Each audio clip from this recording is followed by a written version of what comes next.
Для многодетной семьи Игнатьевых сегодня примечательный день. Специально для встречи с ними в село Кыи заедут высокие гости. Кристине и Михаилу уходящий год подарил 10-го малыша. В семье, как в сказке, 7 дочерей и 3 сыновей. Старшая Айгуля студентка 2-го курса, младшему сыну 7 месяцев.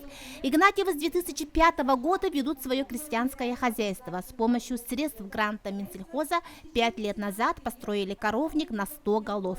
Поэтому ключи от автомобиля фермер «Газель», врученные сегодня, как нельзя кстати, огромное подспорье для многодетной сельской семьи.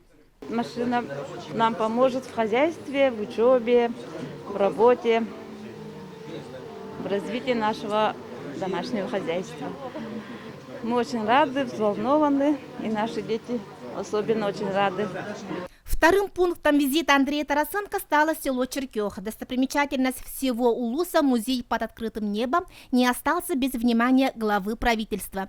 Здесь гости на запряженных санях с ветерком осмотрели территорию музея. Особое внимание уделили на отреставрированные объекты по программе «Сохраним памятники» на средства меценатов. Мельницу-топчанку, восьмиугольный балаган и юрты полицейных Трощанского и Пекарского. Это доброе движение начато с примера Ильдархана Айсена Николаева. Я считаю, что вы сделали большое дело. И память это вот восстановили такую хорошую. И дали всем молодежи, чтобы видели, что, как, с чего начиналось, к чему пришли сейчас.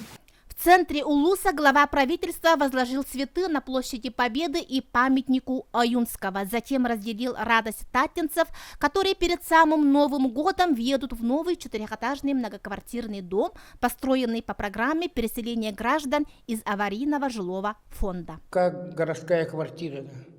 Очень удобно. У нас, когда мы стареем, мы будем жить здесь нормально.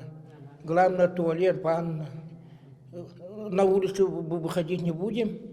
Во второй половине дня Андрей Владимирович осмотрел места для строительства новых спортивных сооружений здания Татинского лицея на 400 мест, завершение которых планируется к играм Анчара 2025 года. В конце визита глава правительства провел видеоконференцию с активом Улуса. Действительно, надо нам сегодня обратить внимание на развитие этой земли, потому что она очень благодатная. В ней хорошие уголки природы, которые вот я посмотрел, вижу, которые привлекают сюда народ, туризм будет, развитие. Ну и, соответственно, смотрю, что здесь надо немножко вот стимулировать по сельскому хозяйству. Есть интересные инициативы, которые сегодня для молодежи. Увидел здесь желание жить, творить, и это самое главное. Когда есть огонек, то можно хороший костер сделать. Жанна Бурмистрова, Василий Иннокентьев, Михаил Прохоров, Татинский Улус.